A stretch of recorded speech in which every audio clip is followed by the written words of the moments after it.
A decade ago, the conversation around Saskatoon real estate was about oversupply. After a boom, we had too many condos, too many expensive houses.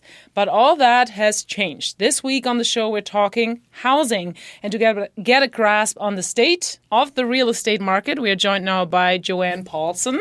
She's a columnist with the Saskatoon Star-Phoenix, who writes about real estate. Good morning. Good morning. Thanks for having me. Thanks for being with us. And then we have Josh Buchanan. He's a consultant who writes a blog about local economics and real estate. Good morning. Good morning. Thanks for having me. Good morning, Josh. So, Josh, we're going to start with you. Where was Saskatoon's real estate market back in 2015? Can you describe that for us? 2015 was kind of the end of a balanced market, and that's when inventory was really starting to pile up. And then from there, it just went up and up. So 2015, 16, 17, 18, and 19, there was an oversupply. So sales were still fairly strong, but just too much inventory. And so prices were actually going down like 2016, 17, and 18 because of that excess supply. So a really good buyer's market, I guess. But how has that changed? And Josh, we're going to start with you before we move over. How has this changed since then? So it was like 2019 where things started to balance out. And then 2020, around June or July, things started to just go crazy where there was tons of sales. And it stayed that way for a long time. So all those sales bought up the inventory. Inventory was getting around balanced in 2019, but then that surge in sales just bought up a lot of the inventory. So we've had shortages in inventory since mid-2020, late 2020, and that's not really changing right now. So that's still where we're at right now, just experiencing a lack of inventory relative to the sales we're seeing. Joanne, can you describe a little more why we are seeing this change and this lack of inventory right now?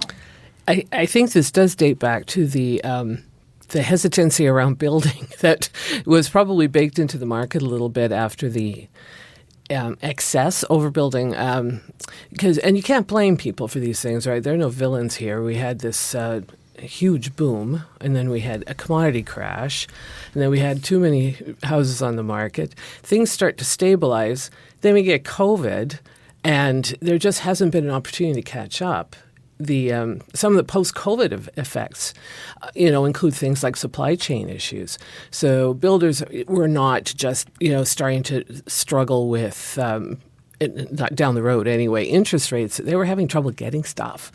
And there's probably a certain amount of prudence baked into the mentality around here as well, I would expect, which, isn't a bad thing. But here we are, and we need houses, yeah.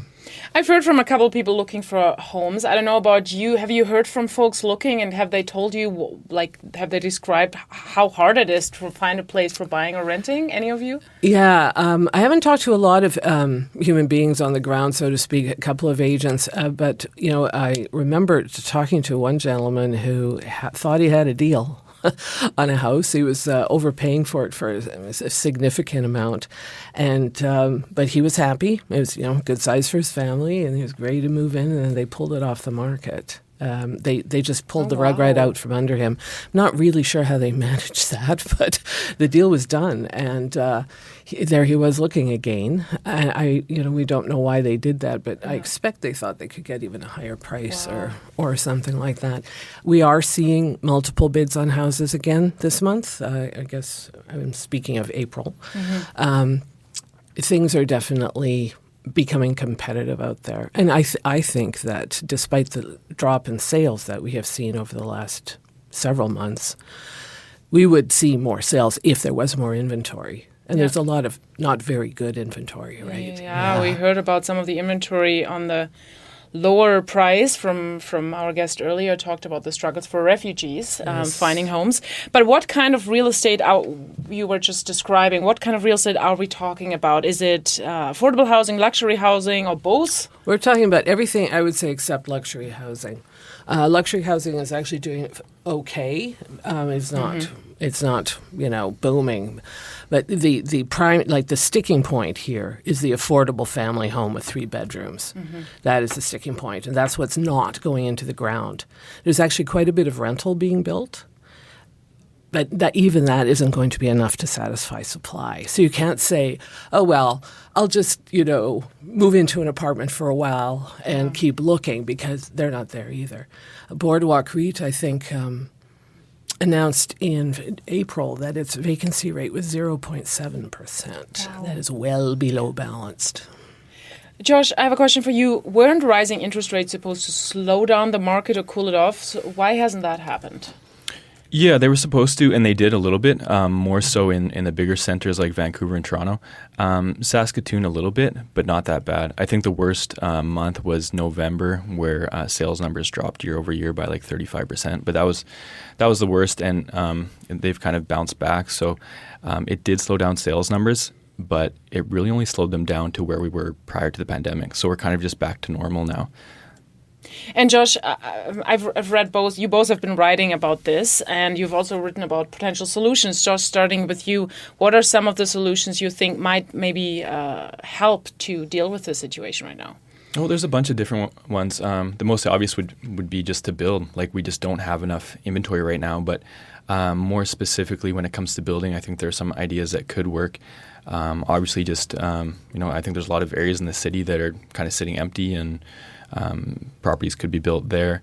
I like the idea of more kind of communal living places because you can build those faster. Apartments can be built a lot faster, and we need housing fast right now. Like, based on the supply and demand ratios right now, we need like 1,000 units just to drop onto the market overnight to balance this market out.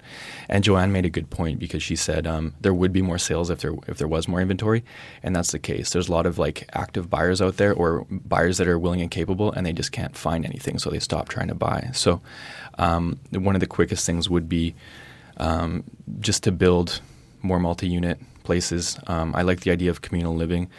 One idea I had was for like kind of retirement places that make it really attractive for retired people to want to move into. Like, there's a lot of retired people in the city that have detached houses that could be really useful for younger families. If we could build enough of these kind of retirement homes that have really attractive features, that might incentivize them to move into those. So having things like a fitness center and a games room and a swimming pool and a pool table and a communal garden, just things that actually, drive them into those places would be good to free up that single detached inventory.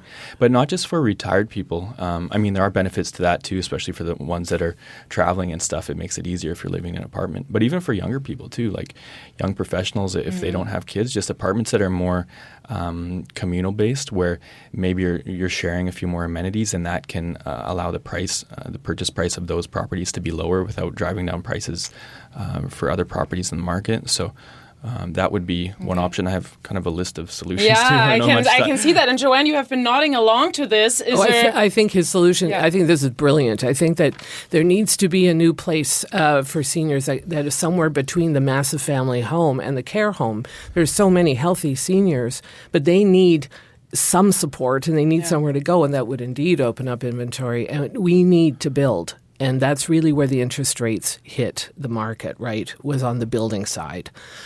That's also partly why we're not seeing enough growth. So, when I read Josh's blog about that, I was just nodding the whole time. I thought it was a great idea. And we have about 30 seconds left here. Sure. I understand this is really urgent, but how realistic is it? I'm just like, my eyes popped out when you said those numbers. Yeah. How realistic is it to build something so fast, so quickly? It's not going to happen. Like, if people think that this market is going to change in the next few months, it's not. Like, there'd have to be some major catalyst for it to happen, for it to change anytime soon. So, I can't imagine what that would be. Can you? I don't know. Nothing too sudden here. So we're going to be short on inventory for the next few months for sure. At least probably long beyond that. Market conditions are still market conditions. Wow. Well, no matter what. Very interesting. Thanks so much to both of you. Joanne Paulson is a columnist with the Saskatoon Star-Phoenix who writes about real estate. Thank you so much. Thank you. And Josh Buchanan is a consultant who writes Saskatoon Real Estate Economics blog. Thank you for being here, Josh. Thanks for having us.